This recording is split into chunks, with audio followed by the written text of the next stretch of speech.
Ku Baba Television, mutawali wa Baba Media Group, program ya The Big Story, ne Joseph Tamale Mirundi, ulirwa kuna isawa 3 mpaka 5, mutawali wa Yohana Mirundi, Nemole Namatovu, ulirwa kuna sawa 3 mpaka 5 ezencha, atenga programu ene kudirwamu ulirwa kuna ekiro ku sawa 4 mpaka 6. Togisiwa wogisubidwa ku macha tegeza muno, nti ekiro ku sawa 4 ujja kuba julira bulungi. Bandiza mu yorwalero Zesa Simon Muyanga Lutaya olwalero lunaku lwanjawulo mu bitundu byaffe bino ebya Kampala tenduza ne gwangu kutwalira wamu kubanga onkyalero tusubira kwa parliament ya Uganda ey'omulundi ogw'11 okulonda abaka abanatukiikirira mu parliament yawo ya Iyala abaka 10 basubira abaka 9 basubira okulondebwa era nga mbalo muteko wamu aba NRM basatu mubamu abuddu oluvuganya government babiri saako abantu abesimba okubwanna munigina muntu basubira kubamu omuntu omu era kusoma mwezi nga 29 lwalero bagenda okwana okulonda kuno era mu dakika ntono eziddako ojja kuba otegera biki ebifeeyo. Joseph Tamale Mirundi yasoma diplomatic relations international relations yeze kiche sosomia nze nasoma meni wasoma buli ekiriko abantu bajje wangere bangande mwana wange njagala abeerenga gwe ne mugaggo bisobola nze nasoma meni certain things about books for myself lenje kali kubebaza abantu it is hard njagala okubebaza abantu kigere kino kibadde kindeetedde obuzibu kakuloti kankwata naye abantu baweereza sente bamanya batya ng'oli mu waliwo nakyogera somebody sent 5 million 5 million for you to treat a clone. 5 million. You're serving general sent me 1 million. There is an enormous man, a wapo woman, young Ambi Arico Secretariat, 1 million. To treat your clothes? Yes. One woman said, you were saying, Babble and Newunya Caesar. Yambere them it was Macumia Vidinente. If this is not enough, sell it when you keep it in your crowd. A simple peasant who has never seen me. Abawereza emitwale 12 emeka bayitirivu. This is a verdict. Kakati nkubuulire enkya n'okeera ku makya n'ova ku position yo. These are the people you anger. Ng'ovudde ku stance kwe bakumanyidde. It's very good. I think now you understand. Abo be bakola ki? Be bakwagalira awo wooli. Lemera awo. So kaswaga nti ate muwanga ate yasaze n'abeero n'adde eno nga babivaamu. It's not the person we want. Never. It is only in divine, under divine power. God. Nti Saulo yafuuka Paulo because of God's power. Mu Busiraamu mulimu wumalu. Nabbi yasaba n'agamba nti singa wumalu amaanyi gakusobola okulwanyisa Obusiraamu n'akimuwa wumalu n'akyuka. Saulo yafuuka Paulo. A quote of the Bible was written by this man. Yes. Yes. That's divine. But in politics, you must have, you cannot move from one extreme end of politics to the other. Extreme to extreme. Chechiba kubye bonna. Bidandishali. Winake wekoledde nti yesebo londa Museveni. Kale. Njagala kwebaza abakujjanjabye. Bantu banzijanja. Nalinda byekwe ebbanga lyembadde nga tetulifenna. Wala, lulirwe nalwala. Esente zali wange nga ziringa bijanjala. Sudiri. Ngandwadde. Mudwalire ekisubi. Bayolangawo obuyozi olire. Yaleete 10 nga ndi mu kkomero jjukira Sudiri yaleete 10 nanzija mu kkomera. So tukolera abantu. No, I have seen bandi twatete tuli wano nga ndaba abantu baba bakwagala nga balina kye bakwagalamu. They kept meeting and said why tokola tuli ku kino. In a country where you don't have an opposition, civil society nga baagigula kuba buli omu akolera ssente. Eyo yonna nzikiriza. Civil service tewali. Political parties tewali. Opposition tewali. In fact, let me tell you. The civil society, tewali. This is the reason why Bobi Wine came. Nabagamba nti when a beautiful barmaid, a beautiful woman becomes a barmaid, the first person to follow her will be a boda man. Why? A boda man is aggressive. Men of substance fear rejection. True, we do. Yes. Wakugana toddayo. Naye ye eboda man oba omugana yakwata mu kiwato agenda okulaba nga noonajja kuba is a woman naye alina need. Kakati in the countries where professors have been compromised, where opposition politicians are preferred money. That is heavy. You can't say where professors have been compromised. Anti babu waini be bajja. Professors have not been they have been weakened because the system does not allow them space. Anti bayina senti. Money is they have the knowledge, but you don't allow their knowledge to work. Yes. Bakugamba nti abajaluwo batula n'abakikuyu e Kenya mu meeting, but the Kikuyus batuli abajaluwo nga balina PhD ne bajira ku boda boda nga basajja abakikuyu abataasoma bajja mpenko nizisimbye nibuga kati bantu bafaayi lwaki ebisebo byabamenyera ki. You cannot have professors in any country buli wabaawo ekintu bakuga nti a political science professor at the university has said this. And most times what he has said or what he says really counts, matters. Ebola kuchajja professor we Makerere asomesa medicine yayogedde ki. Give me one professor of medicine who has commented on Ebola. And you say not because they don't have the knowledge, but they do not have the space. You see 5 doctors catch Ebola. 5 doctors in Mubende. How many doctors are there, and why don't you mention their names? I'm not doubting that Ebola is not there. Ebola is there. The mafias are using this newspaper, and the book has said, "Eyadose Mubende bamukutidde Masaka."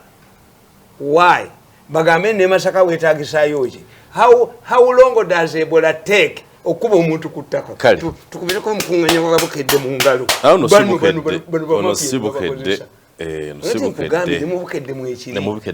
ndakugamba nti ku nzige. Monitor is a very authoritative paper.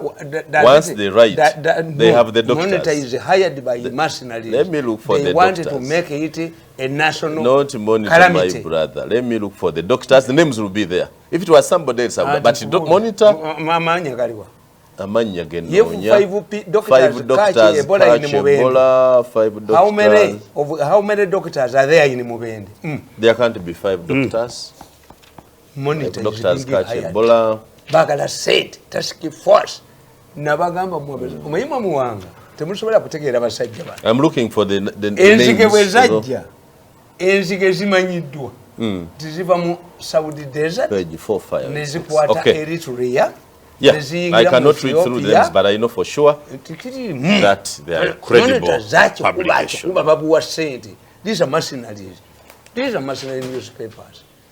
Bagala kuleta was scare, but the task force government has been building. Government has been building hospitals. Nti bagendanga e Kenya ne bagula equity y'enzige ne baziteeka mu butaasa ne bazitambuza. Emukono zaalabise, emasaka zaalabise, emubende zaalabise. People, you see, if you don't understand these people, enzige baalitanga makutiya nga zibeera mbaale bazigula e Kenya bayita mu makubo abapokoto mwe bayita bazirabyeko sentoko yazirabako bamwine yazirabako emukono waliwo essajja eribbye eddala lyala disiri yazirabako emityana enzige nga bazireetera mu kutiya era zaaliwo gavumenti nezisaka ensimbi enzige Sempija yakulembera delegation of experts to study enzige za kyenvu za kiragala. Enzige ziva mu era bazikulaga nga bwolaba abazungu bwe bakulaga egundi. Gundi zino. Kati bagiyitaani? Katrina, kati bagitumyani. Eno gundi etawanya chupa. Omuyaga. Katrina ani. Ne bazungu ruteriyo. Enzige ziva mu Saudi desert. Neziyingira Eritrea, Horn of Africa, neziyingira Ethiopia, neziyingira Kenya, neziyita mu Northern Uganda, Southern Sudan, neziddayo. Bazi naye Sempija yakulembera delegation ogenda okulaba enzige. Ne batugamba nti mwategedde Lwamirama nti waliwo kampuni yatukolerako edda. Yalekawo ebbanja lya millions of dollars ezo ne bazikolayo. Kampuni yatukolerako edda. Tuyina ennyonyi 3 ziri mu bwengula. Kati Mirundi goloza nti sente bwe batazirya zijja gy'oli era bazirye kubanga ne bwe batazirya tezijja kutuuka nze buno obusejjo bw'amawulire buno ekibuntamya bwavu abasajja banoonya kubba billions obakubira. And two, you can chase away tourists. Obwongo bw'obusajja buno obw'amawulire obwavu tebutegeera nti what's the impact mu mawulire tulina ekituyita unexpected results. You scare the population, you scare the people. Now what omunamawulire abakoze musango kiwaga nti abasawo 5 balwadde Ebola bwe babajje bali. Scan through the monitor and show me the names of the 5 doctors. They must be there. When Nabanja went to Gombe hospital, how many doctors did she find there? This government is monitor. Progressive. Kati bwina nakabukedde akubakagula. Oyagalaga nti Ebola waliwo abagala omulirako ensimbi. They use every calamity to the maximum. Nti COVID, nawandika akatabo COVID mafias because if we mama head. Nako katabo. Nembaga you will pay a heavy price. Abasajja abazungu. Waliwo abazungu bajja ne babagamba. Temuyina okubeera ennaku nga muli mu isolation. COVID. Ne babajjako sente zaabwe. Basi yabatwala. Ne bakoma ku immigration y'Entebbe. Mutuwe passport zaabwe. Ate mwabalina okubeera nti muzituwe tuwaddeyo sente. It was alleged that the minister went and collected her husband. What eri mubasulanga nga ziri selected. Waliwo yali ya 5 billion nga tebasuzeemu. Once you turn a calamity into a commercial venture, then you have failed. This will happen in Uganda. So why must it be in your DNA that you trust no one? Yes. Bwe buli kyabakolo kirava mu mafia. Ebola tabantu kyava mafia. Corona ntiba mafia. Where do you feel? Negamba zinabagamba. If I'm not a mature man, I can tell you nti eyo mukabuli omuli mubaze kuba COVID temuli muntu muli munsawo za cement. I can cause chaos in this country. Most of the coffins were empty. No one won't give out. I can create trouble in this country, and I can tell you, your coffin, you must not believe. But I'm a much more man. But you think you have some cases of entane zasikibwa mu cement nga ana abantu tebabikula ne balaba abantu ba ate wa COVID yali abikulwa waffe babikulanga abantu lwaddukanga babikula wa COVID leo balaba mubikula nabagambye nti kye bayita Ebola mulimba. Ebola bw'ofa omulwadde w'Ebola ebivunyu ebisiriŋŋanyi ebya red bikuvaamu very scaring. We even lost Dr. Lukia. I don't know whether his family is catered for. Yaleka omwana we mu busawo naye omwana oyo ayina one of my children who are doctors yamuga nti batuyamba family zetuyamba Lukia Dr. Lukia bamwerabira dda. No. The civil side has been talking so much about Lukia. Minister has been talking about Lukia. Ate mukabundi ono musajja yayambalanga ebyenalemu. Ani omusajja yayambalanga ebyenalemu lubatta Abiriga's wife calls me. Ne yamulekera mu kibanja nga nannyini ttaka amugobako. Museveni bwe yagenda okuziika yabaga nti ngenda kukolawo ne building mu Arua biriwa. Kati you blame Museveni, you blame implementation teriiwo. Yes. The implementation is not there. This is why I tell you tizesiza kukola mu government banzite. Ye Museveni akwate milioni 10 aziweereze waffe mu kuziika.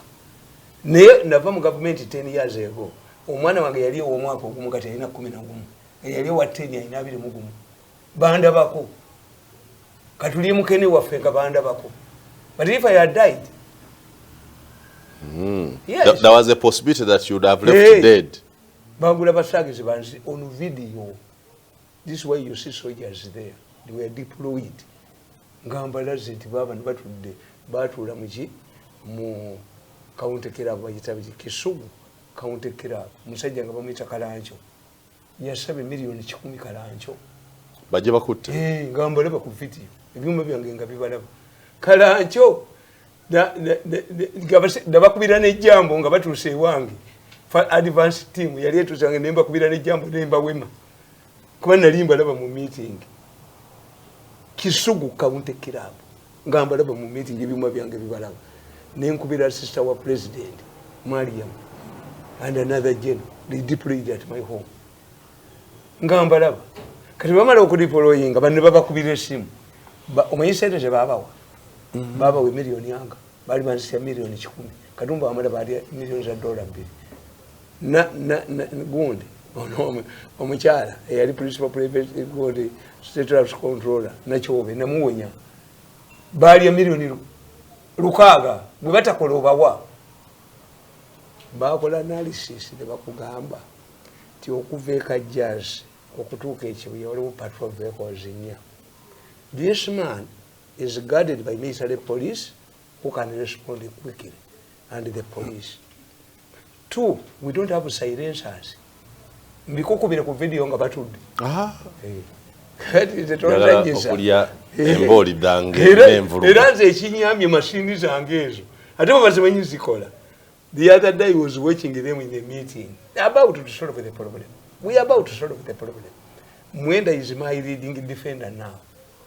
Give the money his money. Bajja ku program zangu musajja yabagambye mu writing restore those programs in million za dollars at mutala. They need of that. Ngazigenda kukola ki? $35 million. Kali. Wali mutelevu ku Baba TV na Joseph Tamale Mirundi. Katuve mu conspiracy theories tugende. Yamusajja yagambye Mirundi is unforgiving. Yakwata gundi mu ngalo Frank enchana damu na muvumu. Yes. When I shook hands with you, did you return my money? The battery is over money. How much money did God send you to pick here? President yampa sente ne bazikwata lutalo luli ku sente. Era oli wabage. Lwaki tozesonyiwa zezo kazo soso kufiirwa. Bagenda president ne bamugamba nti omusajja w'ekigere kye kakuloti kamuluma. Bagala. Yabagambye genda mukubira esimu. I'm going to ring him. But for me, I know. The battle involves close relatives. Museveni cannot side with any of us. Nabo bachi complaining. Tiagano tuyamba. Kakati yivu. Actually, nange mbuza. Why can't he call you once and silence you? Yaziba wa. Yabawa send. Lwaki takubira osimba ye mukama olimba ya mukama kugamba. Whenever Museveni is cheated yawaye endala. Kuluno teyaleta. Ayagalamba kubemba malewe ramba mutusiza ku stage. But bategeera tubadde kuyala okulonda kwa iyala what should Uganda do tulonda leero unless you know what these representatives are going to do you must have kyobalaba nti oyina okukitegeera nti nina tanulu y'amataffaali ya mitwalo 5 can I take ka 12 or a tipper certainly yes. Kakati, what are you selecting these people for? Bakola chi wadu bagenda kola chi? We are at the stage of creating a new state called the East African Federation. Yes. At this formative stage, you need competent people.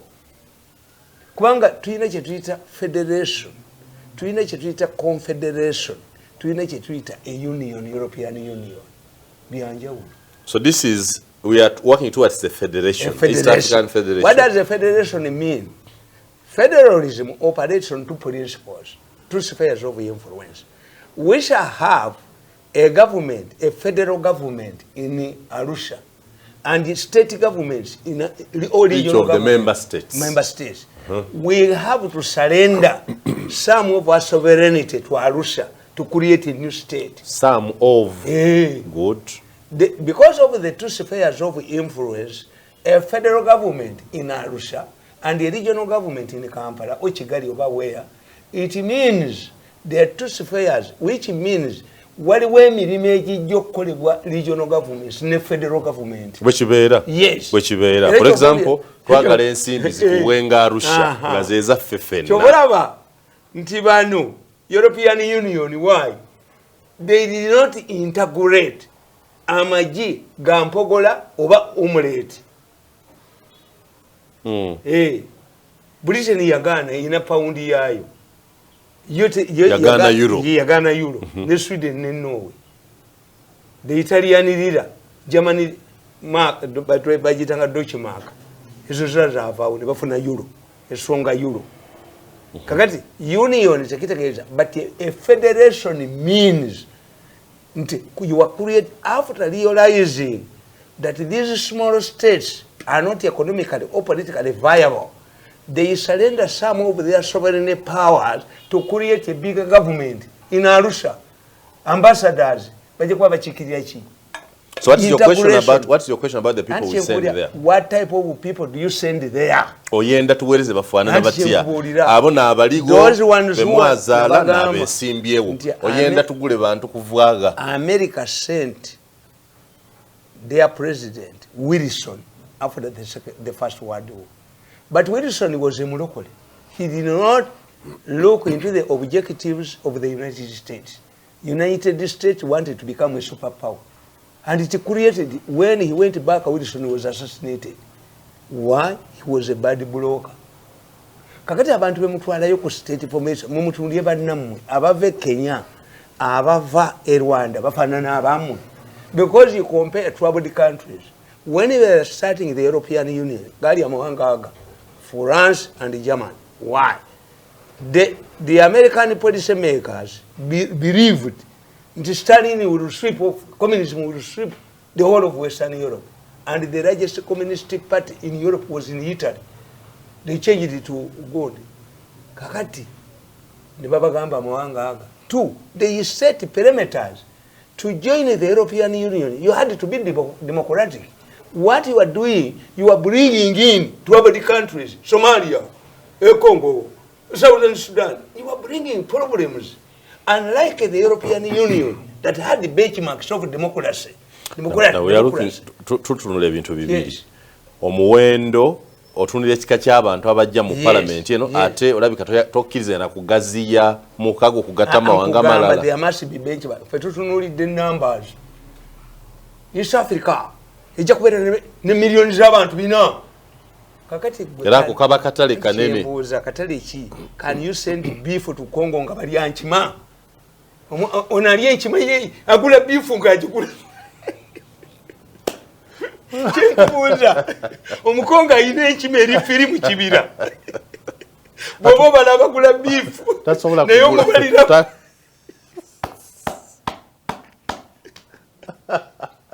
taita bwaleka nkima yabwere no tujja mugamba under the big protocol nti enkima teziriibwa. Congolese I use it to French and the Belgian items. True. The affluent ones. What are you going to say there? Some of these people, you see. So let us look at the quality of the Ugandan representatives. And you first understand. Let me tell you. The task is understood. Yes. The task you are sending people for two reasons. To be represented in the formation of a bigger country called the East African Federation. Yes. But these are the architects of the state. But the problem is, where you are going to put the headquarters of the federation in Tanzania, moves the course yasire. Tanzania erabika erinyo musadaka. Yes. Gwe mwagala okuteeka headquarters amu.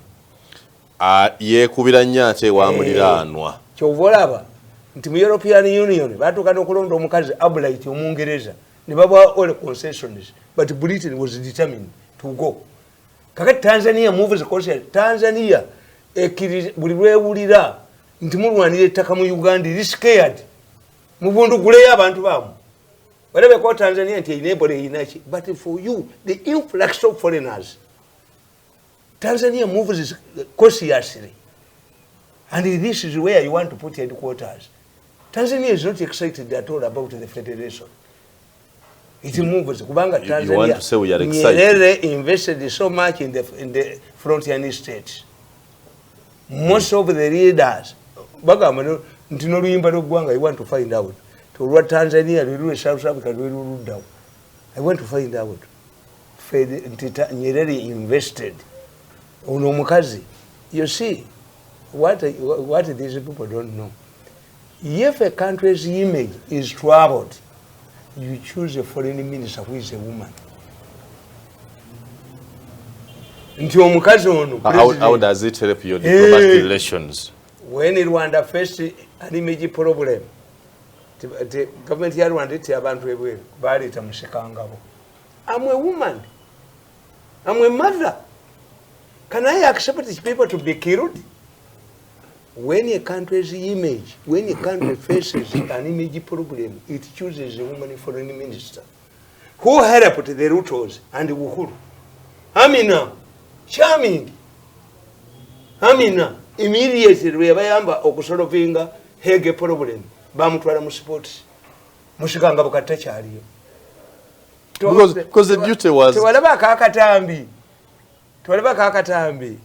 Nga Bush ne Gundi ne Tony Blair bageya Makeri nkakukwanira akawalako. Tujjukira mukuzika Mandela. Ka video nkajjukira. Obama mukazwere yagala omukuba oluyi ngatunulire ka beautiful prime minister ka Norway. Era gwe wetegereza ebyo. Women charm men. Byetegereza ebyo. If Uganda has a problem with the Europeans, you get a foreign minister, a woman. Gamba kazibwe, rehabilitate. So ebeera by design. Design. A country with an image problem must have a South Africa aliyechimeyo no mukazi Zuma. Ngabalo was anti Britain will have a female president, the South Africa for a female president, and Clinton will win in America. Bajja y'omukazi bebamanyi foreign policy. Ensebera ne foreign policy. Kale. Ba policy makers. Naye kakati ye Michael Segawa. Jeje odongo mukwano gwange. Owejinja wamukutte daga nti awoli wayagala. Ne wena lingeze yewa jeje odongo. Naye jeje odongo bwe yali amekamanda n'agenda e Rwanda okuteesa n'Abanyarwanda. Manyi bwe bamugamba oli palatuni kamanda. Ame kamanda tatambulanga iwe palatuni kamanda. Kakati jeje odongo tuiza mutwala mu foreign affairs. Eyo katu lwaki izi yatukiikiride mu kuziika. Ate kamba bulire. Queen gwe twasindise. Oyo oil is an interstate project. If you have a tough stance against the Europeans, is Tanzania willing? Does it have also a tough stance? It is actually what if Tanzania? Adam Kungu was speaking. Tanzania we government considering my relationship with the European Union. Project ejja kutamba. No, the same question I was asking. Is Tanzania speaking tough the way we are speaking? Yes, because this certainly not. Ogenda kuyisa mu ttaka lya Tanzania. Ekitegeeza, you must look what as you abuse the Europeans. Look what Tanzania's interest and attitude towards Europe. Oh no. The big story. Muwanga twatabuku. Kubaba TV. Twatabuku singa twalina gavumenti ezaagala abagezi twali bakoledde. Twatabuku. Fe twatabuku. Twatabuku. TV. Joliko jolaba the big story ne Joseph Tamale Mirundi mutano wa Yohana Mirundi ne Mole Namatovu yetambula nayo tuli ku East African Legislative Assembly. Tamale Mirundi yaga nti abanupu baga nti bote bajja kwetaba mu kulonda kuno tebaagala yo mubaka. Do they have the views you have or a different thing? Electoral college yechi. We don't have constituencies for these people. We make a parliament as the electoral college. It is the college. Kakati NRM yesingamu abantu abangi. Unless NRM nze mbabuulira nti wali baddewo pano ey'aba professors abasoma international relations to question you. Do you know what you are going to do there? But the parliament only eronda bulunzi. Kati ne deal zawe didda. Kubanga bo bagitunulyamu nga as an extension nga bwe twayinona gundi foreign affairs. Era nekino betugenda okyonoona, we shall get a road deal. This would be a work intended for two things. We have sent there, use there for state formation. State formation, yes. Two, of the federation. You must use them in the future. You have two speakers, but you don't have a diplomat. Former speakers of, by the way. Yes. You have a former speaker, yes. Margaret Nantongoziwa. Yes. You have Dan Kidega. Former speakers of Viyala. The intention? We actually have a former Secretary General and Amanya Mishega. We also have Beatrice, the other Tanzania, Beatrice, when you analyze Tanzania, Kiraso, we have Kiraso somewhere. most of regional organizations are led by Tanzanian diplomats. Even when Moon, a Korean man, when he became UN Secretary General, he picked a Tanzanian diplomat as a deputy. So would it be wise to get somebody like Beatrice Kiraso, who was formerly Secretary General, to go back as representative? Public Gundi, Muiteba Professor Makerere, Abasomesa diplomacy. Have a control, Bajimani, Twainemiaka. Let them be name about Nope Yatide Chogenda Muyala. Nope Echimanyi. Unless you have an alliance with NRM, Ngatabaina Puriteria Jibakozesha. Because NRM will use its numbers. Why? They are driven by interests, not the capability of the person. Do you want to assert that the NRM cannot use knowledge and other parameters to select someone? Kubanga abakola kino balowooza nti parliament erina national interest. Today, if constitution in Uganda erina national objectives, zibuuze a minister. Get a minister ku TV omubuuze nti what are Uganda's national objectives? They are enumerated in the constitution. They are the first. They are the first pages of the constitution. You ask any minister uba ababe NRM nti manifesto ya Museveni mulimu ki? Abimanyi Tamale, why do you assure? Where the national objectives, yes. So and directives of state policy. These people in East Africa, but again, we shall not have constituencies. Why? Even the ordinary person doesn't know. It's only traders who know. When I move into Kenya, I move into Tanzania, I move into where? It makes economic sense. This is why you are telling people to learn Kiswahili. As if we wanted to move Swahili. A businessman speaks Swahili. A businessman who goes to Tanzania and Kenya. Yogera. The imposition.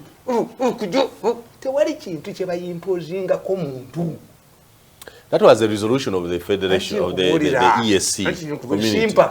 And go Agambie, we should set standards. Yes. So the standard is that if majority of the East African states speak Swahili, Uganda cannot be an exception. It will make it itself. It will make it. Are you saying that people don't know Swahili? Mimi najua Kiswahili. Lakini yako si nzuri. Kiswahili changu Kiswahili rasmi. Sio Kiswahili cha bara. Yako iko na shida. Tunasema Kiswahili rasmi. Shika marhaba. Shika marhaba. Kiswahili kinasema kwa kosa. Unaweza fanya Kiswahili changu sio Kiswahili kinasema kwa bara. Unaweza fanya hii program yote kwa saa moja kwa Kiswahili. Utautumia Kiswahili. Nange naigalo yige. Yes. Because of need. Na yo lumala. Tukole program ino mu Swahili tumalako. Malako. Nsabe mmere. Wali wasomesa kakati Bad Black yagenda okwana omusajja omuzungu amubbe. Yasomera mu secondary ki. Yasoma literature. Did Bad Black study literature? No, she needed a few words to speak and respond to communication. Yes, the musango oluzungu alumanyi. How did Bad Black? I don't know how academic background. I can't question. Then Namugama Bad Black, you have money, you are sitting on money. You can write a book, My Journey into Prostitution. Nichiyamba abana abawala. Into prostitution? My Journey into Prostitution, nobody got a church akutwala you. Are you confirming she's a prostitute? Yeah, chikiriza. Era Bad Black ngoyagala okutamaka gomuntu ogula Bad Black. Naga nti muwanga yanoka kumwenyiza nge n'atasasula. Abantu bakugamba Bad Black talimba amakaka tabuko wama Bad Black tobyogera sinoganga kumwanyiza sinoganga ko simenye ziri.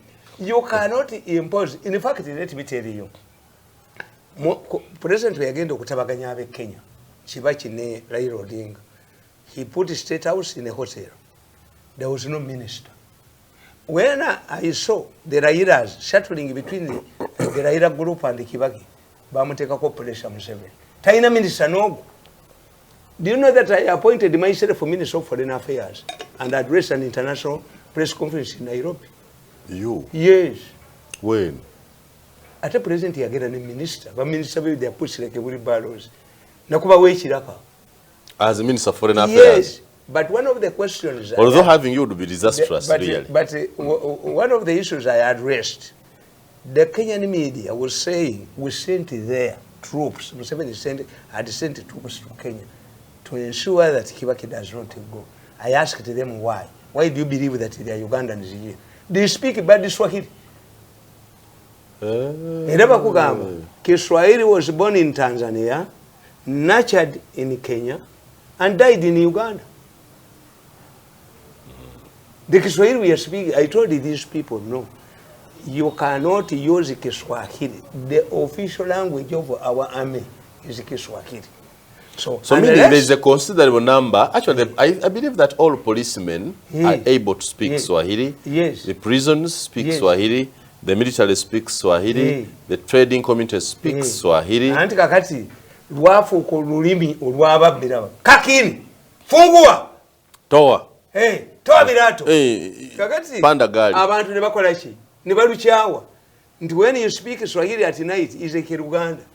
When they hear you in Imbalala town speaking in Uganda at baddayo gye bava abo basuma abogera Uganda basuma. Many people refuse to learn Uganda. Why? Basuma meaning batunuliranga abaganda nga babasekerera. A language nti papa yogera ennimi asatu musanvu is not perfect as long as you can communicate with you notegeera. So kakati eyo Yesu mutegeera. Nupu yatidde numerical strength. Yes. Ntiteweza abantu. Teyatunulidde questions of diplomacy that bagenda okulonda, they are driven by other interests. So are you saying nti aba opposition abanalondebwa ne bayita mu bana ababatekanyiza na NRM? Yes. Why? They are not benchmarks. If you apply, if you make an application on who should be Governor Bank of Uganda, the mumutwala mu parliament. A nominated a name must come to parliament for approval. But the parliament cannot choose the Governor Bank of Uganda. They can't choose, but they vet. Yes. Why? Vetting is small. Your character, your knowledge, and a committee, not the plenary. Kakati gwe, what did abantu abayina assignment? Let us argue. If you want to pick a national football team, go ita mu mawulire bakadirisha. Do you get the best? No. The framers, the people who came out with this issue of having Parliament, it was assumed that the Parliament would look what they need, the national interests, the bigger picture. Because if you think nti abantu bano bagenze kukolera kuzimba gwanga, what if tomorrow, what if it was UPC everywhere? UPC, hey, UPC is nowhere today. Very few MPs today. NRM has the majority. What if tomorrow NRM loses the power? So the interest would go beyond the political interests. It would be the best. Choosing the best citizens that our country has. From the assignment. Okay. What do you want to achieve? What's the assignment of these MPs?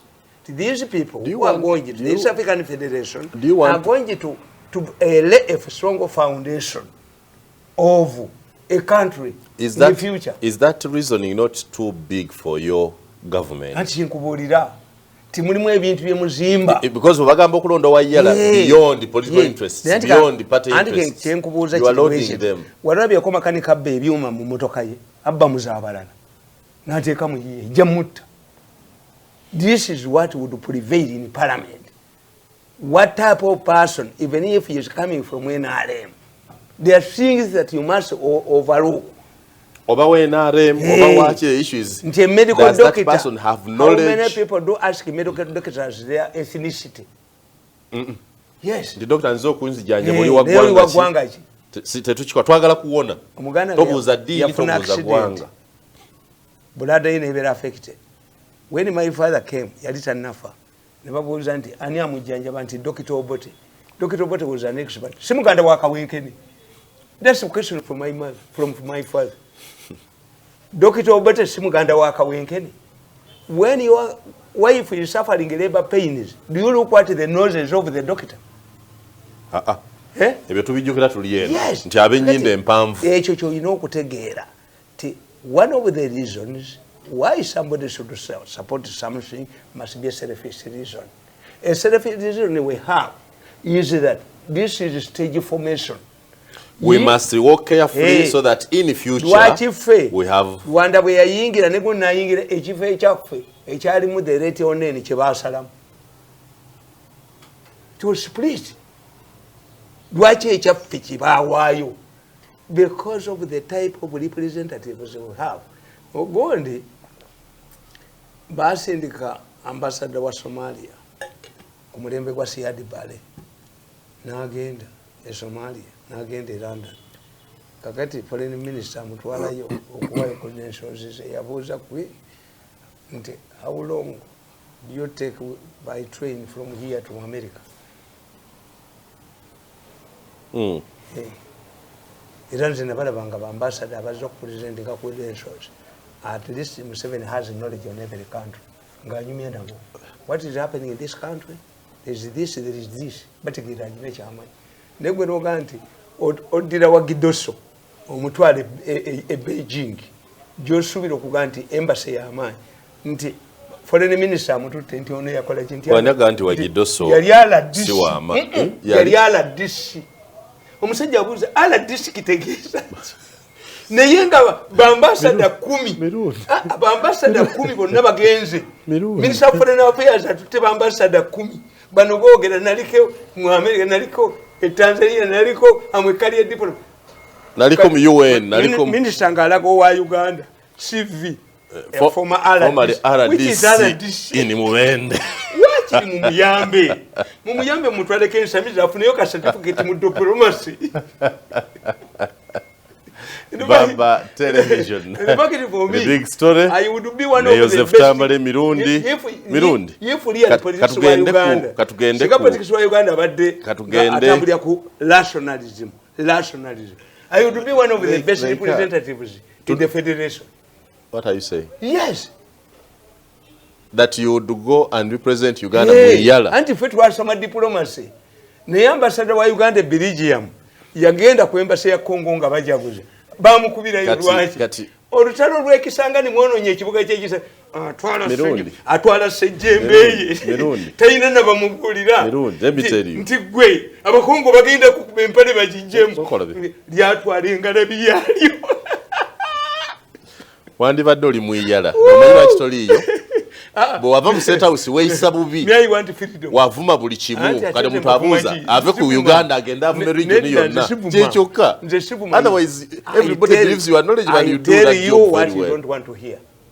Omukazi ogenda ovumire Tanzania omukazi omukulu kasaba muga nti muwala wa ayina olubuto abavuma bonna ku kyalo naye kasaki confirming bwa nti omuwala ayina olubuto kale mukagundi navuma waaki me am knowledgeable and God has given me a platform to tell you because you cannot argue with me nti ndi musiru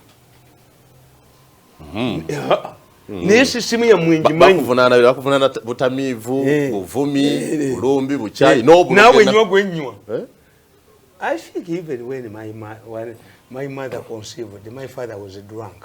I don't know. Kirabika I don't know. Ate ffe abakulanga tugunywa nze n'abaana bange mbawako dozi babbebi ne bazzukulu ba akajiiko kyekyoka ekiyinza okugana abantu nti musindise mutamiivu naye nga tumanyi oli mugezi bakulangira nze ngumalamu gwonna ogwa naire gwekola tuera nziraba zitambula zonna ndi musoke simba mu lusenge ogwo abagunywa abalala ne kayibula mutamiivu ne mbabazi mutamiivu ne besi mutamiivu ne mugisha muntu mutamiivu you have quarreled with everybody gwe balangira obutamiivu you have quarreled with everybody and therefore the question of beer does not arise kuba mukubye mugisha muntu anywa atanywa kayibula anywa tanywa mbabazi anywa tanywa are you working closely with them? No. Which means the beer issue goes away. So it's not about. It's the system. Kati nakuzoba kulangira bulogo. It's the system. Yes. Bulogo obususse. Ya waka. Mbina. Era sibyengana. Shiriki weri waka. Nze kamanda wabye waffe. Era chachi weri. Gwengo osenya amannyo. Wagamba mbite busenya amannyo tebambala gwengo bulogo. Mwiche mutamanyi. Ya African culture ira specialization. Omulogo wa 10 buli olaba ng'emmotoka esimbi omulogo si mulogo omulogo tali bana kantu tasobola kumufaliso omulogo ye mulogo wa 10 akugira ye mmotoka akasajja kangamba naye mmotoka yeene eri oluswayiri lw'empulira lwa moyi teri Tanzania ne kagireeta ne kajiri kaina maaso matwakavu bwekati oyinza okugamba tikakapa tekambala ngatto tekasenya mannyo ako kalogo ate agaba obugagga mulala agaba enzaalo mulala anti agaba enzaalo mpulira yasookayo gyazigabye yasooka muwanga kakati muwanga eyawanga omukira kumbwa ati that time abaganda baali baluza muwanga w'amaanyi nnyo kuba yawanga omukira gumbwa ate yaguwanga ku mpologoma jajja muwanga yawanga omukira kumbwa yembwanga ne Joseph Tamale Mirundi mutawala na Mole namatovu byombiina kale nze sibyegana kale katumbulemu katono tukomotandikire ku mafuta lwaki mukama tayagala kugera ku mafuta buyagala ku mafuta abogola nakabuwala nnyo amafuta gage tandikirawo nga tukomyewo let's have a short break be right mbozi yaffe bannafa ba National Unity Platform sabbi kyeno babadde mu mawulire baganya okusindika abaka baabwe mu iyala ate mu ngeri yemu ne bakuba iPod ekigwo ekibiina kya Interparty Political Organization for Dialogue baganyi okuwa ensimbi endala ebibiina by'obufuzi ebisigaddeyo ngaga nti paka nga nuupu eyingidde nuupu egamba tayinza kuyingira mu mukago gwa iPod gwerabanga ekitebe kya Mwami Museveni okufuna omukisa okusinkana aba opposition n'okuba compromising. I think the president is not properly briefed. iPod is funded by the Netherlands. Yes, NIMUD. Yes. But in the constitution there is an inter-party committee. In the constitution. So with or without Netherlands. By the Prime Minister. Zino babanzibe. Museveni bamutunuza kwa iPod. Zino ni bazibba. The constitutional body for the inter-party cooperation is provided for in the constitution. It must be headed by the Prime Minister. But these people, after realizing, I even wonder, when Museveni attacks the Europeans and he supports the iPod is funded by Netherlands. And that's why Nagaji. Hey, Banavabi. Museveni bamulaga iPod nga yeri mu constitution. As a political scientist, does iPod have any role to play? These are innovations. These are innovations. How do we make sure that these people can work together?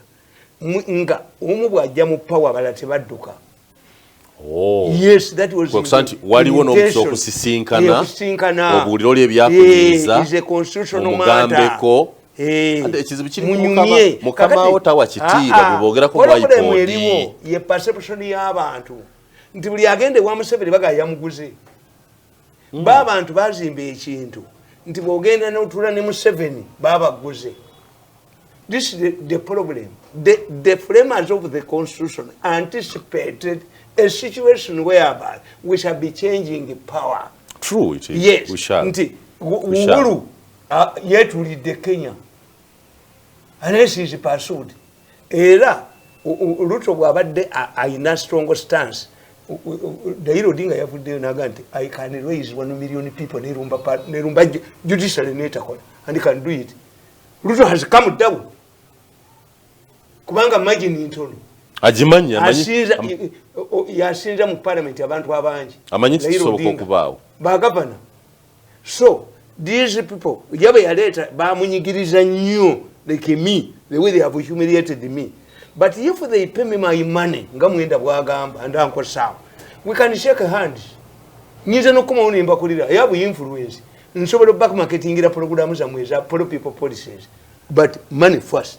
Money first. Money first. Not a government job. Money first. Kakati government, the framers of the constitution. Chobola babaleta innovation. Obezo sente ziri mu kibanda. Nti ne parliament yevetinge. Naye omulamuzi mu Uganda yaga nti vetting is stops at education. Is it an academic? Is it UNEP? Vetting means what? You are moral. They look at morality. Yes. Omulamuzi wa Uganda ngali influence ya Uganda. Obo obuyinza yabujja ku vege. Reduce. Nino atambula mu bantu naye mulamuzi atambula mu bantu. There is a ruling in Uganda. Nti vetting stops at academic papers. Kuba bategera nti agabiga tegajja kuyitamu. If it does not touch but the constitution actually talks about moral turpitude. They have to look at your morality, your history, your background. So, is Noop on the right track? When a judge becomes a thief, that's bad for the judiciary. Bishop, I'm going to write. I've already written a book. When a bishop becomes a thief, Gandhi negotiate with the man who will be a takari.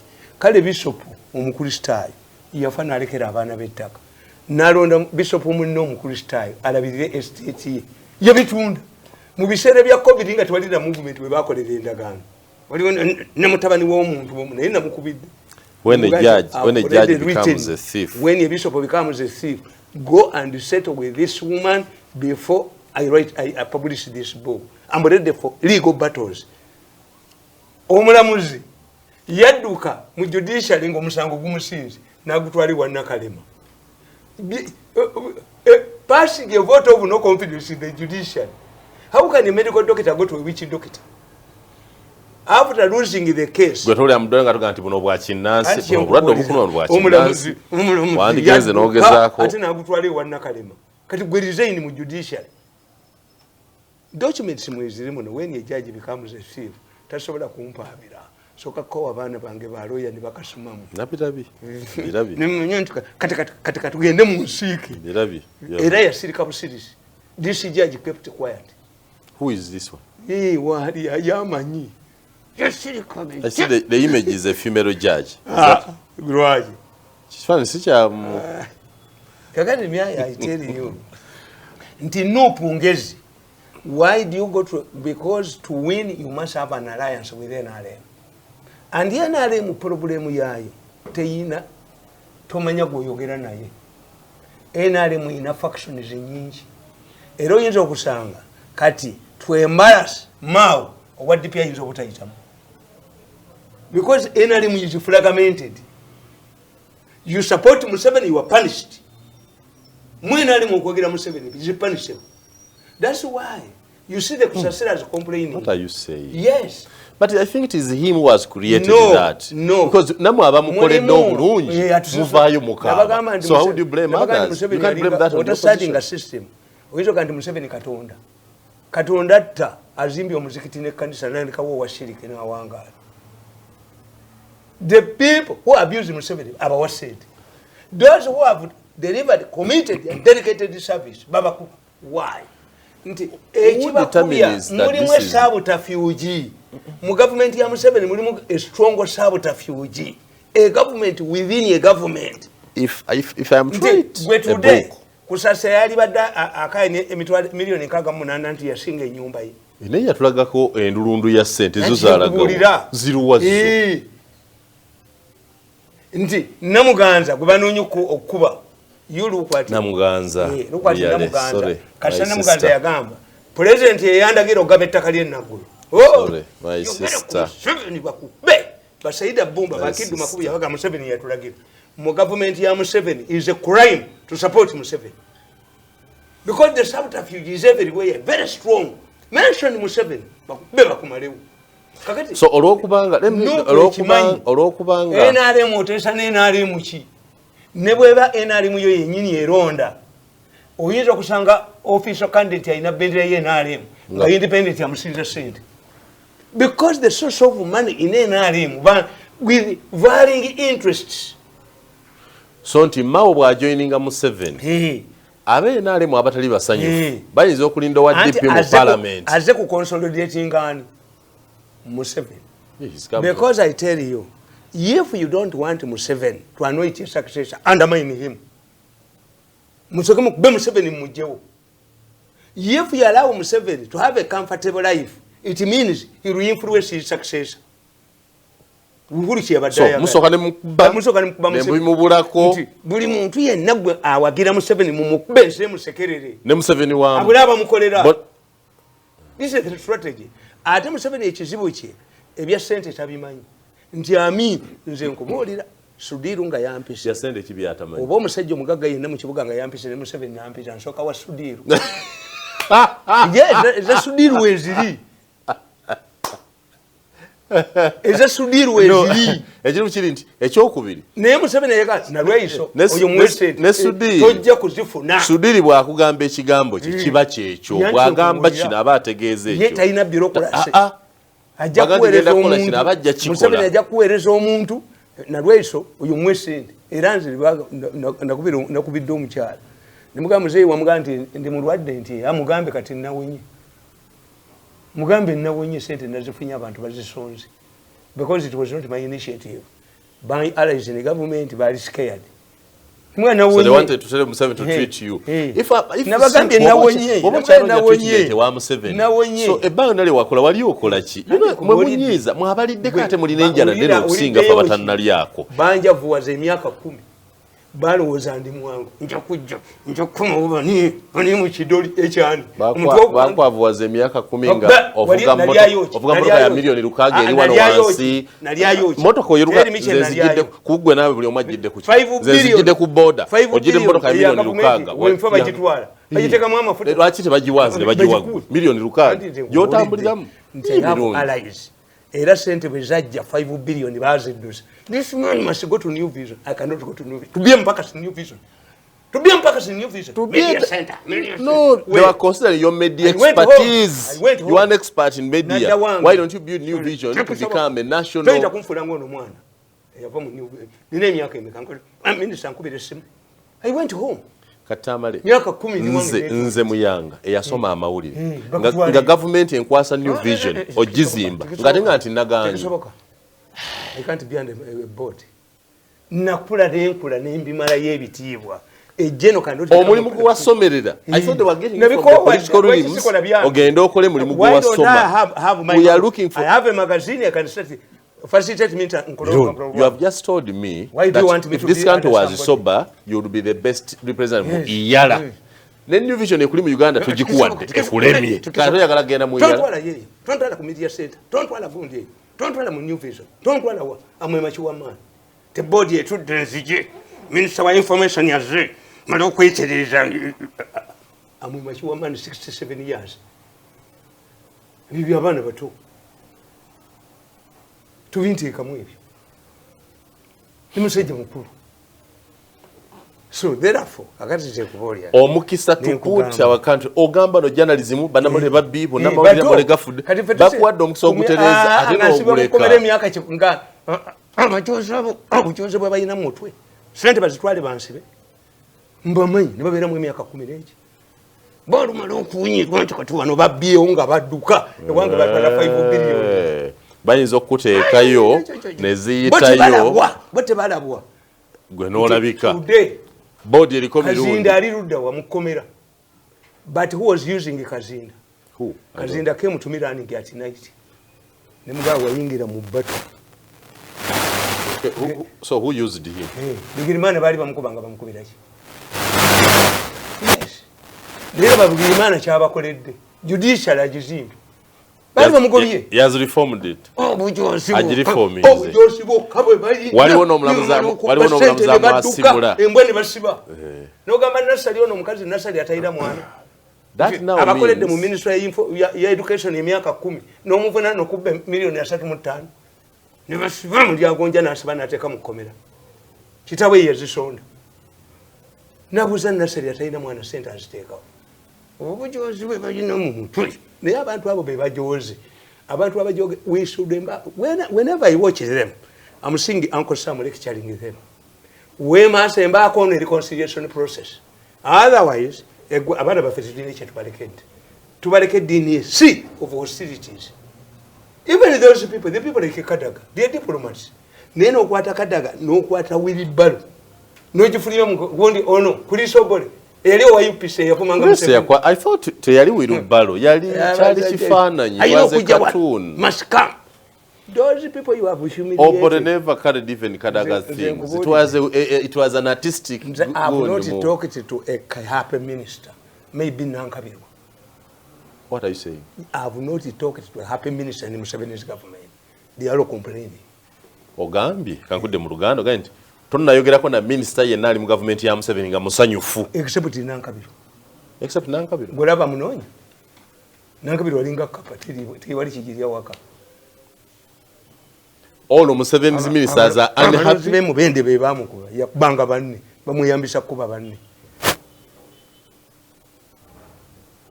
Except Nankabirwa. I need to note that. Do you want to say that today Nankabirwa is a super minister? Abakola biri babe. Nankabirwa ali mu group y'abasawo bamuwa 5 billion to handle Katagabe yanako. 5 billion, you have the video. Nga seke genda okutuula batuula gende munyonyi. I know them. I recorded them on my machines. So Nankabirwa is the most happy, comfortable minister. Abakuba yete bamukuba. Neba muyingizaako ddiira omulundi gumu baali bamututte. Balina kye bamuwayirizaako ekinene kyekyamukubye waabwe. Nobolo nga naddukako naye obujozi bwe ne bukendeeramu. Now I want us to Nankabirwa namuyamba. Baali bagenda bano abasajja abo aba ADF abo. Bagenda ne bababuulira nti Museveni ayagala batte gundi batte Jamiru Mukulu. Ne bagamba nti Kasita Museveni atta Jamiru Mukulu n'amuwanika kalabu baminisita aba tumuweereza mutwe. I alerted them. Nankabirwa yagamba nti alimba ayagala kubba ssente gwe nayamba ompe ssente ompe mmeka. I alerted them. Balumumba genda obuze Lumumba. Lumumba nemuwa vidiyo ti abasajja batudde baabo obulabu naye kasita muwanika Jamiru Mukulu kalabba bagenda oli mwoli ne Nankabirwa n'abana babiri bali baweereza mutwe.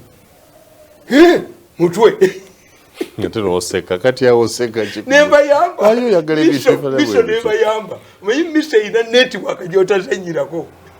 One of nze binyambye okubeerawo sabba mu government ekyokubye ebiri byogambe bikuba. Sibyaze limusajja mu Kristayo. Ebyokusatu musajja buloko sagala bintu byebyo gwogira bikoza kale. Bwe tubaliriza ne Mirundi ku nsonga ezo. Kyendowooza nange Mirundi. Bwe naba ntandika okuwandiika ekitabo njagala kuwandiika kitabo ku lwaki buli agende wa mwami Museveni mu ssanyu akomawo akaaba. What is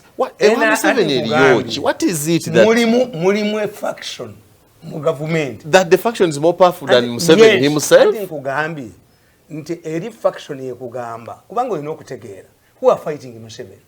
Besi yali dokita we National Political Commission. Mbabazi yali secretary general. Tumukunde yali shi. Director have you seen anybody outside the NRM?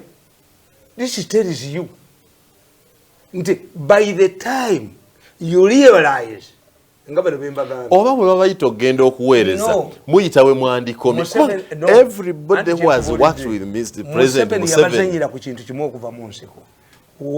One bazimbira NRM ku buntu kaluti kibonge kyanini abana ba Museveni obasanga eyo. The rebels became Museveni's boys. Government ya Museveni yaleta emirembe not NRM. Kakati if you have such a structure ekizimbiddwa ku muntu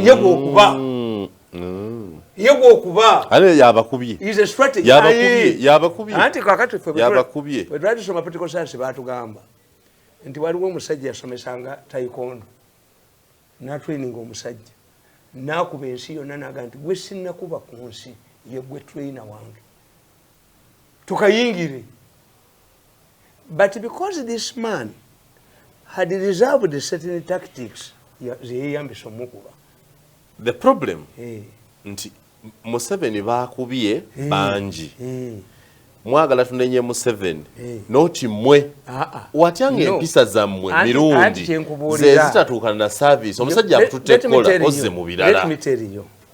Let me tell you. Do you believe nti omusajja kubeeta Lwasa azanyira ku bakazi can win a divorce case if he is married? Why? There is no judge who can deny mukazi wa Lwasa divorce because actions is mu media zimulanga nti emirimu tegiggwayo nti waayisa abakazi bwatyo. Kakati it comes a time when you cannot defend yourself nti yes, let us assume Mirundi is a drunkard, is abusive. Is Mbabazi also a drunkard? No. Is Besi a drunkard? No. Is Kaikule a drunkard? Not at all. Yes. Baletera omusajja Germany bamwita Shuruda ne bamuleetera slogan All of the three women can't be wrong. Yawase mirundi echi. Esatu. Ate makeri ne bagimuleetera. Ye yafumbirwa mirundi echi. Esatu. Naga ndi omukazi omulungi tafumbirwa musajja omu. Naye slogan yakuba suluda. All of the three women can't be wrong. There is a problem in the system.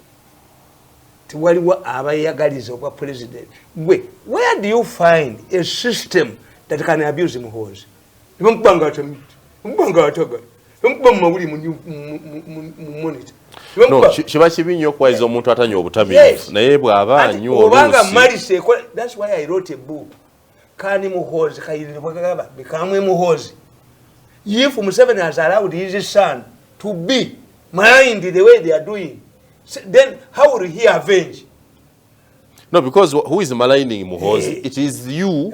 Mwaba complaining anti baba kunga anti nafe katukube mutabani. Bamanyi nze sigalina. Navayo ne mutererawo katuusa nga titandabangako.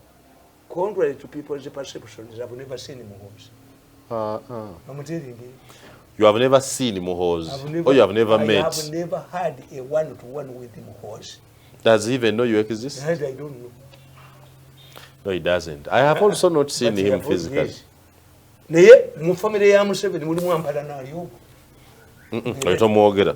Abo baleke. You don't need him to work. Mirundi. You don't need him to work. You do your work. As a spoiler in the future.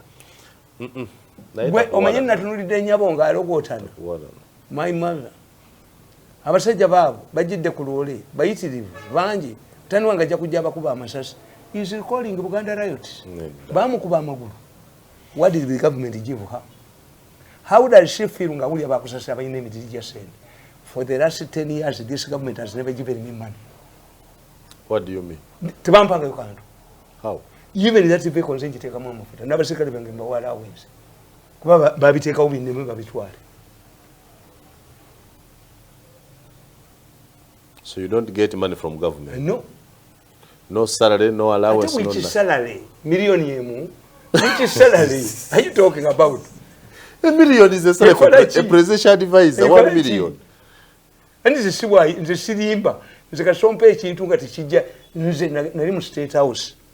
Nga bwe nkusaba nti ngenda kugula kamera neetaaga miliyoni yanga nompa 2 nga nkugamba nti akapapula katudde tuwandiikaaga. Naye mu feature ba auditors tebagenda kujja kundaba nti nasabaaga nompa 2. Kitegeeza 10 mbadde nze balibbe. You don't move in pretense. 1 million cannot sinza kukolera 1 million. Mba nkulimba. Mba nina okubba. Ofuna akakadde kamu wa presidential advisor. 1.7 is when you want. Nga presidential advisor. Sente zikumazaako omwezi akakadde. Abakazi bana n'abaana nkaaga mu 2 n'embuto 3. Kale, Mirundi. Lwaki mwami Museveni ono gwe wandikako ng'owandika oil cars buli lwe boogera ku mafuta atabuka nnyo tawuliriza tayagala kumanya agabira wazungu tewali asobola musomesa ku ekyo ekizibu kiriwa? We are handling a most valuable item for the first time. The oil is exaggerated. Songa gold wali. Diamond wali. And they also have birimune sente nyingi. Yes. Kakati oil is exaggerated. But Museveni must also, for us who look at things, whoever wants to invest in Ugandan oil gets trouble. Edogoni yajja wano ngayagala ku investing. Ne mumukubo. Bwe yaddayo bali bamuwambi. Sinawatula anakazi ka gundi. Thailand. Yeah, Thailand. Bwe yajja wano. Owa South Korea bwe yajja wano. Munda. Government yagwa. Who are the factors? Who are these factors? Nti buli ayitako wano. I even suspect. Bwadde eri akuwa. Nti wadde teboogera. Even in neighboring countries are quietly undermining. What if Museveni gets oil money? What will he do? Obanga asobola okudiployinga amagye Equatorial Guinea, Southern Sudan. N'afuga region bw'atyo nga talina oil. People sit down and analyze. That's one factor. The second factor. But don't we look at the fact that his oil is coming at a level when alternative sources of energy are also very many? Ate kakati kitegeeza gwatagagawalangako sente zonna zofuna ziba zikola. Okay. Yes. Oil money comparable to G. Oil money dwarfs other products. Okay.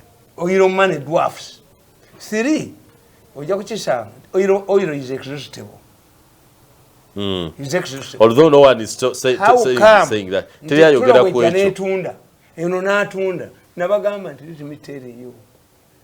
The court that handles oil cases is in London. So if these Europeans, Britain is now carrying out, pursuing independent policy away from Europe. Being a colonial power, you can do. And who are interested? What company budget any? Ya Italy, ya Vatican, and Italian mafias, Yagala oil. Archbishop of Canterbury, Bamujamu oil company, Nayagala oil.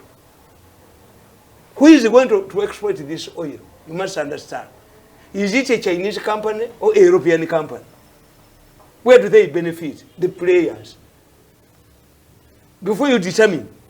3, the president is determined to have a refinery. Government refinery government yandikutetia ensonga eno. Diplomatically, how would they have handled not to? Look what these undercurrents. But look what these people are raising. You see, for us, what I do, I have alternative. Bagamba ogenda kuonona obutonde bw'ensi ate okyalina ebikolwa ebityobola eddembe ly'abantu buli omu byalaba n'atali bweru n'ali wano naawe obiraba. Let us ask it. Museveni has handled very well the post-election period. Era bino bimutandise nalabye monita era nga zeemu. Monita bwe batali muggala. Monita yeetaaga kuggala. We are no longer hearing about Gundi. No. We are no longer hearing about safe houses. No, that's where we disagree with you. When the monitor says drone is ekulaga weziri. It is not a paper that just speaks. No. I'm telling you. Can we stop it by facts? Are there no drones? Are there no people who have been abducted? Every day, bakulaganga abagenze magere bebalonze kukuba bavudde mu safe houses. Kuba you must know this is an internal job. The moment Muhoozi halted his activities, said it. Nabaga nti mutunulie Karamoji. Waliyo Mpokoto. Waliyo at the end of the day together kusettling Karamoji n'ebijanjalo ebyokusiga baduse kati Mpokoto kati bawoliyazi ababbi baduse Prime Minister's office baduse. So this fire is ignited by people. So therefore, wasoma you are talking about human rights violations. Yes. Do they exist or not? Are we suffering from a storm or a drizzle? Are they declining or increasing? Is Museveni adamant?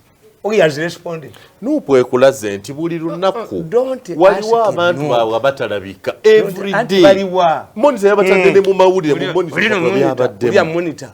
Monitor kuba badokita abafudde nga tebogere. Yabaddemu n'abalaga abagenzi. Bidu baga nti muyanga talabika. Let me tell you. Yetaaga te kubuuza nsi. Talabika abagenda ebweru.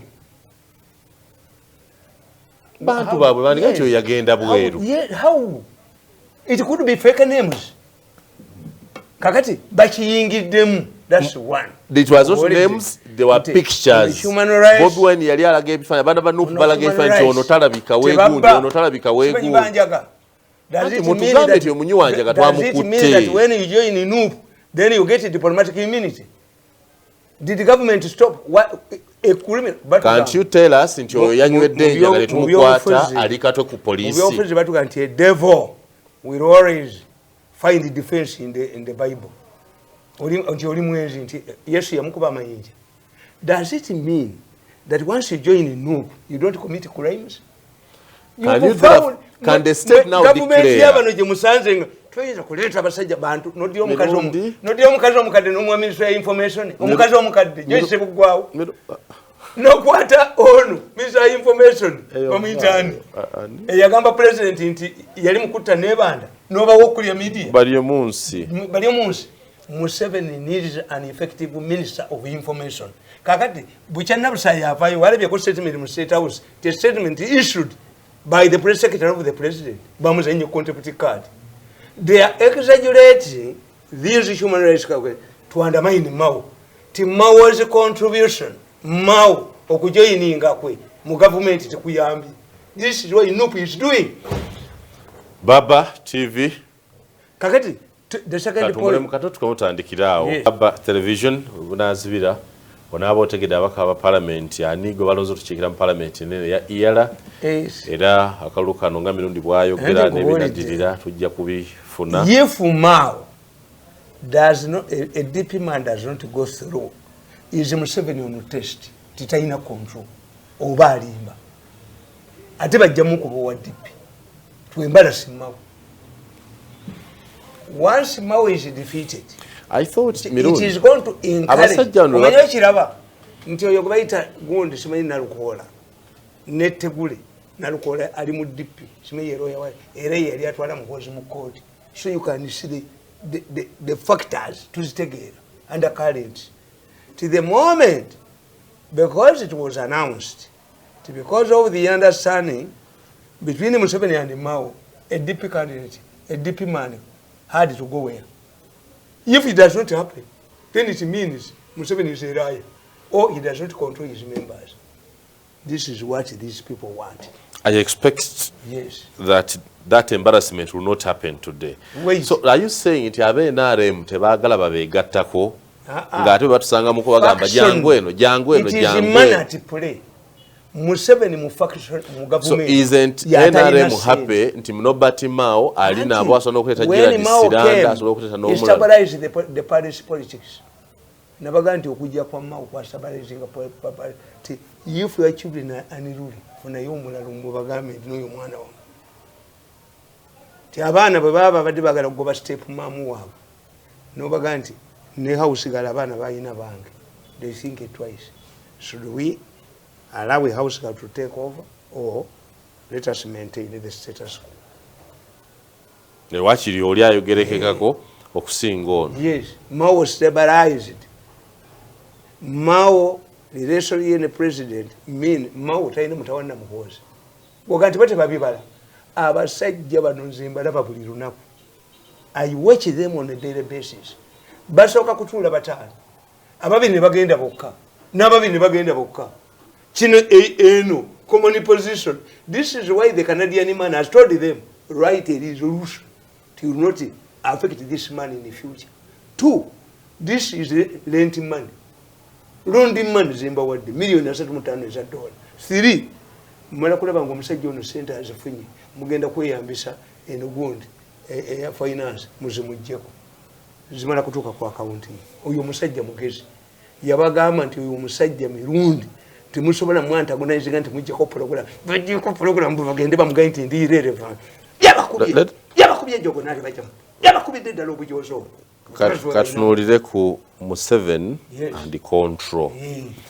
Is he becoming too kind or too soft that is no longer in control? Kwandaba ku nsonga z'ettaka ndabya abantu bangi abogera ku nsonga z'ettaka nengende ba president n'agamba neera ne bangoba nengenda buli addukidde wa president ku nsonga z'ettaka era bamujja mu ttaka. Why has he failed to? Tebazisa mu nkola. There is only one person in Uganda who dealt with this land issue. Only one in our history. Why? He was driven by economy, by money. Governor Crawford in 1928, after realizing that Basoga had grown more cotton than Uganda, he instituted a commission of inquiry. Abasoga abali stubborn bali mabati pamba asingo wa Buganda. The man instituted a commission of inquiry. Only this. Kubana kuga nti buli stubborn DC no wasematalo wokubiri bamutwalanga wa. Busoga. Kasaba gamba be. Abasoga bakoze iki? Edda bwe bali na lero nedda. Era omusoga akugamba nti atasiima Muganda na mulogo. Why? nti abaganda bwe bagendanga e Busoga okusoloza omusolo n'amufumbira enkoko ng'amala ogirya n'amubba kuba n'omuganda mutume butumi kati Abasoga ne bagaa nti atasiima muganda namulogo ate abaziba n'abaziba tebaagala baganda abaziba bagamba nti abaganda munasulaha abaganda munasulaha yatte eyanjumba njumba yali mwami w'ekizibu abaganda munalalaha akayita eyanjumba abaziba bakugamba nti gundi abaganda bagenda ekizibu okulusolozayo omusolo was a battle state kabaka wa Buganda abakazi be bagenda okuwasa babatwalanga ekiziba ne babagezza obubina abaganda baagala nnyo obubina tulaba ono muganda ng'agamba nabagenda nti ennyimba zammwe ezo zibalondoola ani ayina ennene empuuta bajja gimukwatiramu bajja kumuyoola ng'agyetise mayinja yaga nti kibuyaga bw'aba yazze n'ebyataleeta bwe yayingiramu enaalemu n'efuluma atunze ebintu obimalawo kusasira yagamba eno enkola ya takisi agikoowa yagiddukamu eyabbaasa erimu yagidduse Kamiliyoni yagamba bekyusa abantu bekyusa ani asinza okwekyusa okusinga Kamiliyoni they are haunted by their songs kakati nkugamba so ofuna n'obudde obwanalyzing nti Governor Crawford bwe yalabanga Abasoga bali mu pamba asinga owa Buganda in 1928 instituted a commission of inquiry. How could these stubborn people grow more cotton than Buganda? The report to Governor Crawford revealed the following. One, Abaganda baganya okulima pamba kubanga babajjako busuulu n'envujjo which was progressive. Ti omuganda bw'alime kutyeza pamba 10 nannyini ttaka atwala 4 which means talaba kimulimisa. The governor fixed busuulu at only 80 cities. Okushwalinga ekizibu ekyo so olimo omanyi nti atwalako 8. 2, the governor gave a directive.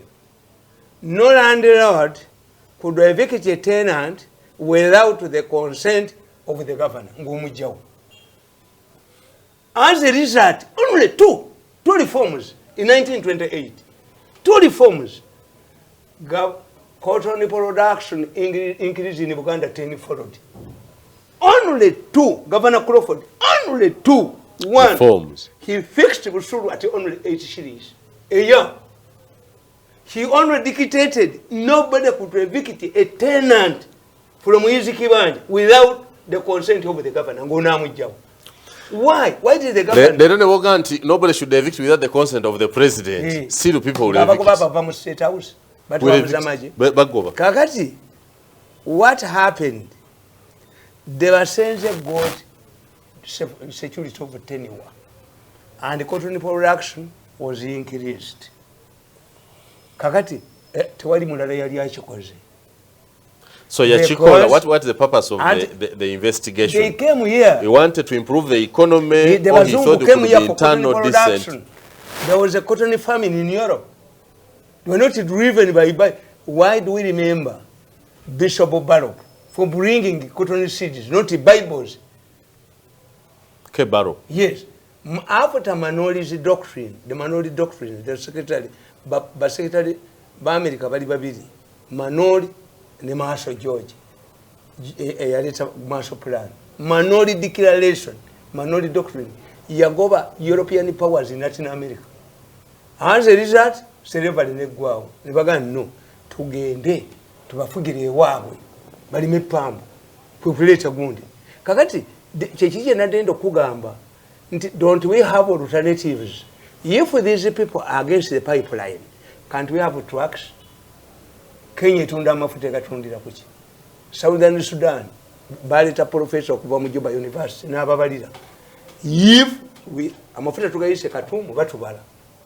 Bwe tugayisa mu Ethiopia waliwo steep gundi olusozi twetaaga ebimotoka eby'amaanyi bagayisa Nairobi ku trucks. Do they have a pipeline from Juba to Nairobi? You look at the alternatives, but the alternatives will be costly. Why? Kuba Busuma, tewali kirala Busuma. Obusuma bwe bubonyabonya bwano. nti ate era nga bategedde nti neggwanga lyabwe nga makanika atabba byuma mu mmotoka ye abasajja bana basoma ne bategeera nti lino eggwanga ki naye olwazuula amafuta ebunyolo ne bayinsayitinga abagungu n'abaliisa. Do you know that near the oil wells there are more people from northern Uganda than Banyoro?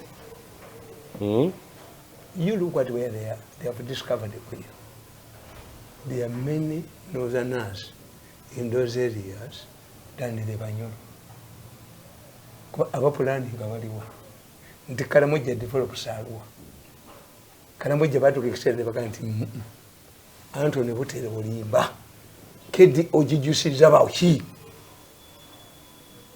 kakati wokiraba nti after the governor no successive leader has maintained what the governor said. Busulu at 8. Yes. And no eviction without. I mean, Najja nationalizing ettaka yaliwera mu 78. When these people came, batu buli kyamini kyonna nga kifu. Ne bagamba nti no nationalization. Kakati 3 oyina okumanya. The changing trend mu Uganda. 1 is it is no longer important to keep omusenzi for 80 shillings a year.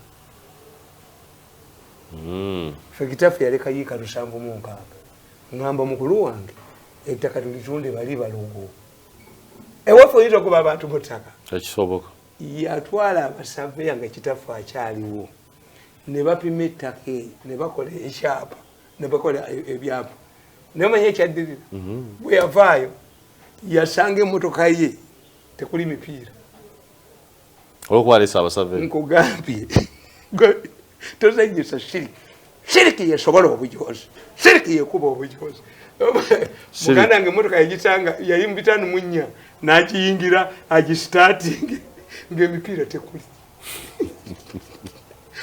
abalogo bali ewaffe wano omanyi nti emipiira gyabula ebintu bya shiriki eyo tetubyetaaga shiriki tetubwetaagira ddala. Museveni created a fund.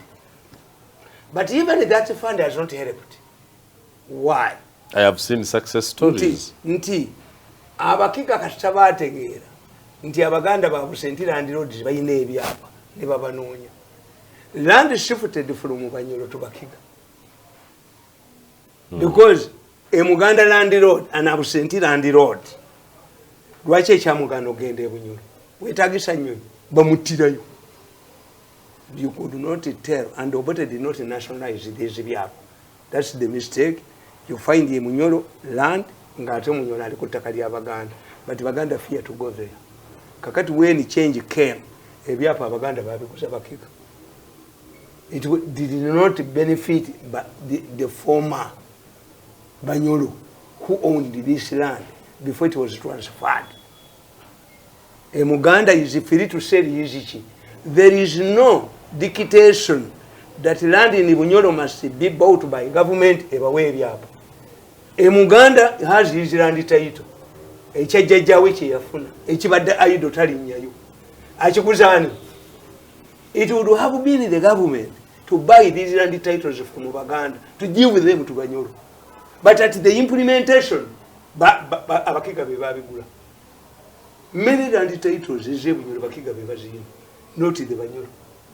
Kwango inokumanya nti bana abategeera information bayitegeera mu. 2 antagonism ya men. Nti Museveni is fighting a formidable groups. Abazungu bali bagezi. Kabaka bamuwako square miles 3.5. Buganda yasangibwamu square miles akakumi kamu kenda mu lukaaga. Abaganda ngati boogera mutwalo. Omutwalo kitegeeza ekintu ekisibe oba omutwalo kitegeeza sente ezo kitaawo za kuwugula omukazi. Omutwalo twatyo tetuwira mu vocabulary ya kenda. Buganda yasangibwamu maira akakumi kamu mukenda mu lukaaga. The Kabaka got only 350 square miles. Akanana ne bakagira abami 10. Because they wanted to create production. At that time the population of Buganda yali ntono 58.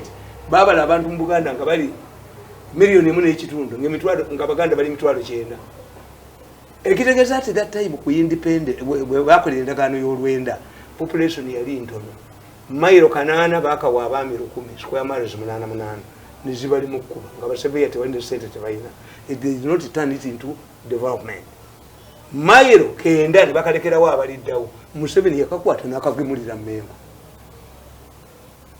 tekaliko Emmengo mayiro 9 was reserved for the future generation era Sahari Johnston bwe yali ayogera mu lukiiko lwa Buganda yagamba mayiro kano 9 nkalekedde abaliddawo kubanga bakabaka bammwe bajja kusiriwala balitunde balinywemu omwenge bwe basiriwalanga banywe ebyabo that's what sir a foreigner as this Canadian man is trying to solve a decade war between me and my adversaries all of the good things that have affected the land were done by foreigners. The man who reserved the agenda for us, for the second generation, Sahari Johnston. The man who changed, who reformed the land in 1928, Governor Crawford. A foreigner find this easy. Why? Chimbadeni kugamba ngambo mwanu. Nti mwanyoko teri if you are interested in your sister, walikiriza abamuwasa. That's why in some tribes bogena mu bawalabu nosanga omuvubuka omuto ng'atambula n'omuwala omuto abamwannyina balina kye bayita glory mothers bwafumbirwa nga simbeerera ne baleeta omusawo yalinnya eŋŋamira yalinnya ku muti yawuga oba sabbuuni amusalako omutwe kuba amahale ge gagenda omuyamba okukola ki okuwasa ate they preserve the jealously protect because it's being preserved by somebody else. But if you have an interest, mumwanyoko, you will chase away the sweethearts. Katiba foreigners basolvinga nnyo ebintu. Why? They are not part. Baba driven in ebintu byabwe. Nti this man in the 1900 agreement wanted to reform Buganda and weaken the Kabaka's institution. That's why Kabaka yafuna mayiro 35. Kakati mayira akenda Mmengo yakatwalanga Museveni abaddiza ebyapa. Buli ewali eggombolola ya Buganda waliwo square miles 8 yabibaddiza. But these institutions were not belonging to Mmengo. What if we get a communist country government newera Kereziya? Kereziya abakomunisi bwe bagenda tuzidizaaki? Yes, churches, but not individual Catholics. These mu Buganda mulimu amasaza 18 abiri gagenda. Buli saza weriri lirina square miles 16. Omunana ogw'omwami ow'essaza n'omunana ennimiro y'omwami ow'essaza. All of this land was returned to Mmengo. Bidali Sali wrote a letter to the president. Because we could not find those twandinonyezera ow'essaza then. These were public utilities. You wanted the land to go back to central government. Government ez'ebitundu alagidde abali mu mbuga ya Kasanga tibagiveemu ey'essaza. How does it belong to the Kabaka? Embuga ya Ssaabasajja ey'Ekasanga ate belongs to ate batya. Let me ask you, how we babakwatira. If today we construct these headquarters, do they belong to the individuals there? Or they are national institutions? They are national institutions. These were national institutions. Buganda Public Service, Buganda government. They belonged to the people. So they would have remained in the hands of central government? Yes. These